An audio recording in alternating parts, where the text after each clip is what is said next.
ከአምስተኛ ፎቅ ላይ ወድቃ በታምር የተረፈችው ሕፃን በርካቶችን እያነጋገረች ትገኛለች።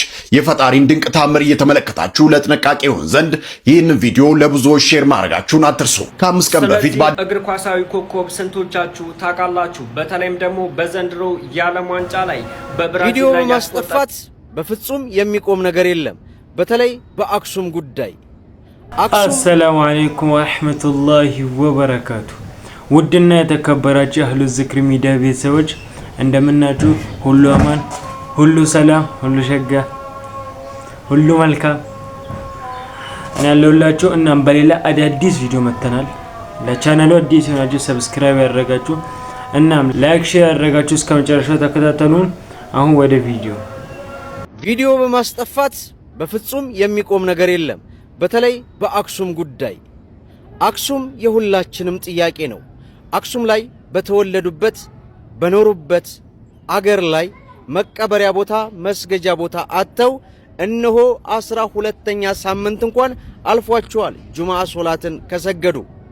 ሙስሊሞች ቪዲዮ እጃችሁ ላይ ከደረሰ በተቻላችሁ መጠን የአክሱም ቪዲዮ ሲመጣላችሁ ስክሮል ከማድረግ ፈንታ ቆም ብላችሁ የሚደረገውን አድርጋችሁ ለሁሉም ተደራሽ አድርጉት። እንግዲህ የአክሱም ቪዲዮ በሰራን ቁጥር እየተከታተሉ ሪፖርት በማድረግና ቪዲዮ በማስጠፋት እውነትን ለመደባበቅ የሚፈልጉ እጅግ ብዙዎች ናቸው። እኛ ከመቼውም ጊዜ በላይ ከአክሱም ሙስሊሞች ጎን የምንቆምበት ጊዜ አሁን ነው። በእርግጥ አንድ ቀን አክሱም ላይ ፍትህ ይመጣል። ያ ቀን ሩቅ አይደለም ኢንሻአላህ። አላህ ያለ ቀን ፍትህ ይመጣል። ያኔ መስገጃ ቦታ ብቻ ሳይሆን መድረሳም ጭምር ሰርተው እቤት ውስጥ ገብተው እንደሚያመሰግኑ አትጠራጠሩ። ነገር ግን እናንተ አክሱም ላይ እንደዚህ ድምጽ በሰጠን ቁጥር እየተከታተላችሁ ቪዲዮ የምታጠፉ ማለት ነው፣ ወላሂ አንድ ቀን ነው የምታፍሩት አይቀርም። ምክንያቱም ወገኖቻችሁን የበደላችሁ ሰዎች አንድ ቀን ዋጋውን ታገኙታላችሁ። አክሱም ሙስሊሞች ጁማ ሰላት ወይ ደግሞ የቀብር ቦታ ከተከለከሉ 12ኛ ሳምንታቸው ነው።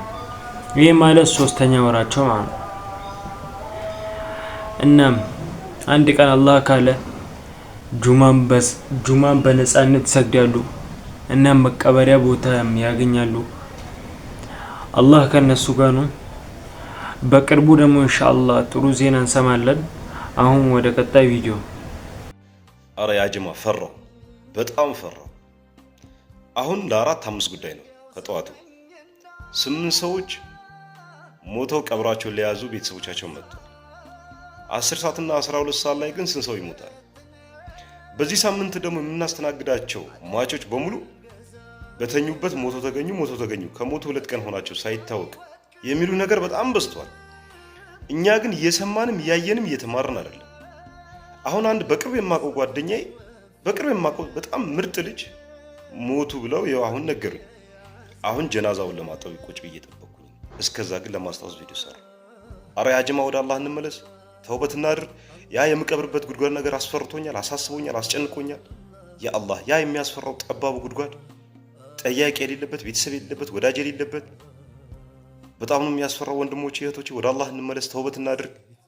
ምናልባት እኛ ነገ ሞቱ ከሚባሉ ሰዎች ልንሆን እንችላለን። ያ አላህ አላህን ፍሩ፣ ወደ አላህ ተመለሱ።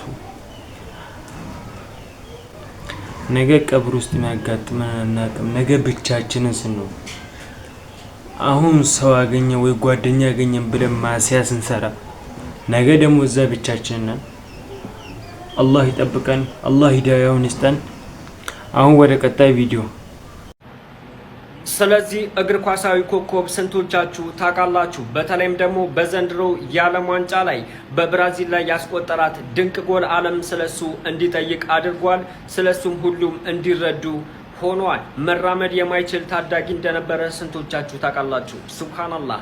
እስከ መጨረሻው አብራችን ቆዩ። ሞሮኮዊ የእግር ኳስ ኮከብ እስሜል አሁን ላይ ዓለም ስለሱ እያወራ ቢሆንም ልጅ እያለ በ2 ዓመቱ መራመድ የማይችል ዶክተሮቹ ምናልባትም ህይወቱን ሙሉ መራመድ ላይችል ይችላል ብለው አስቸጋሪ ማሽን ላዩ ላይ የገጠሙለት፣ ነገር ግን በአላህ ተስፋ አይቆረጥምና እናትና አባቱ ተስፋ ሳይቆርጡ በአላህ ላይ ተስፋቸውን አንግበው ሁሌም ዱዓ ያረጉ ነበረ። ሱብሃንአላህ። እያደገ ሲሄድ ግን ያልተገመተ ሆነ። በመደበኛ ሁኔታ መራመድ ቻለ። ቀስ እያለም ወደ እግር ኳስ ህይወት ገባ።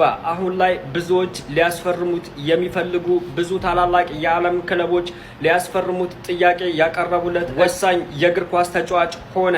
ሞሮኮንም በዘንድሮው የዓለም ዋንጫ ትልቅ ግልጋሎት እየሰጠ ጎሎችንም እያስቆጠረ ሀገሩንም እያገለገለ ይገኛል። ማንኛውም ስኬት ያለ መስዋዕትነት አይመጣምና በዱዓ አንበርታ። በደንብ ሼር፣ ኮፒ ሊንክ፣ ሪፖስት ያደርጋችሁ አዳርሱት።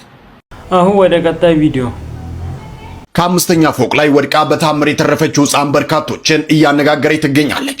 የፈጣሪን ድንቅ ታምር እየተመለከታችሁ ለጥንቃቄ ይሆን ዘንድ ይህንን ቪዲዮ ለብዙዎች ሼር ማድረጋችሁን አትርሱ። ከ5 ቀን በፊት በአዲስ አበባ ከተማ ከመንትዮቹ አንዷ የሆነችው የ1 ዓመት ከ5 ወር ሕፃን ሊዮ ማህሪ ከቤተሰቦቿ ጋር በምትኖርበት አፓርትመንት ውስጥ ከእህቷ ጋር በረንዳ ላይ እየተጫወተች ነበር። ነገር ግን በበረንዳው መከላከያ ብረቶች መሃል የነበረው አንደኛው ክፍተት ሰፊ በመሆኑ ሕፃኗ አዳልጧት ሾልካ ከ5ኛ ፎቅ ላይ ልትወድቅ ችላለች። ሕፃኗ ወዲያውኑ ወደ ሆስፒታል የተወሰደች ሲሆን ለጥቂት ሰዓታት ትንፋሽ ከማጠር ውጪ ምንም አይነት ከባድ ጉዳት ሳይደርስባት በፈጣሪ ታምር ልትተርፍ ችላለች። የሕፃኗ አባት አቶ ማህሪ ስለተፈጠረው ክስተት ሲናገሩ ልጃቸው ከዚህ ሁሉ አደጋ በፈጣሪ ቸርነትና ርህራሄ ብቻ ምንም ሳትሆን መትረፏን ገልጸው ፈጣሪን አመስግነዋል። ይህ አጋጣሚ ምንም እንኳን በፈጣሪ ቸርነት ያለምንም ጉዳት ቢጠናቀቅም ለሁሉም ወላጅ ትልቅ ትምህርትን የሰጠ ክስተት ነው። ታዲያ ይህንን ቪዲዮ ሁላችሁም ኮፒ ሊንክ እያደረጋችሁ ለቤተሰቦቻችሁ ለጥንቃቄ ይሆን ዘንድ ሼር አድርጉላችሁ። ቅድም ወንድማችን ያለው በተኙበት የሞቱት ብዙ ሰው ሰምቻለሁ ሰሞኑን አለ። አሁን ደግሞ ከ5ኛ ፎቅ ላይ ወድቃ ተረፈች ይችላል። لا يستقدمون الساعة ولا يستأخرون على الله سبحانه وتعالى የቀድሞቹ እነዛ በተኙበት የሞቱት ቀዳቸው ደርሶ ነው። ቺ ደግሞ ከዛ የሚያክል ከ5ኛ ፎቅ ላይ ወድቃ ቀዳዋ ስላልደረሰ ተርፋለች። የአላህን ስራ ተመልከቱ። ለዛሬ ያዝናቸው ቪዲዮ ይህን ይመስሉ ነበር። በሌላ ቪዲዮ እስክንመለስ ወሰላሙ አለይኩም ወራህመቱላሂ ወበረካቱ።